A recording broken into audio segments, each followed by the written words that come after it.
घरू वज़ीर ऐं अवामी मुस्लिम लीग जे सरबराह शेख रशीद खिलाफ़ कराची में भी केस दाख़िल कयो वियो आहे। जी नाज़रीन, तव्हांखे अपडेट करे रहिया आहियूं। पुलिस ज़रियनि मूजिब शेख रशीद खिलाफ़ कराची जे मोजको थाणे ते केस दाख़िल कयो वियो आहे। शेख रशीद जी गिरफ़्तारीअ लाइ कराची पुलिस जी टीम इस्लामाबाद पहुतल आहे। शेख रशीद खे अॼु कराची मुंतकिल कयो वेंदो।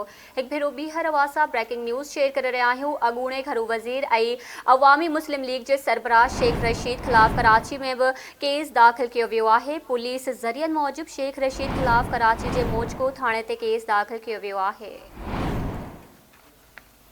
एक भेरो ॿीहर अवांखे आगाह कयूं पिया। अहम ख़बर आहे, अॻूणे घरू वज़ीर ऐं अवामी मुस्लिम लीग जे सरबराह शेख रशीद ख़िलाफ़ कराची में भी केस दाख़िल कयो वियो आहे।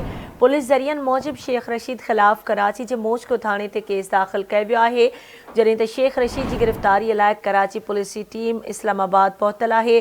शेख रशीद खे अॼु कराची मुंतकिल कयो वेंदो।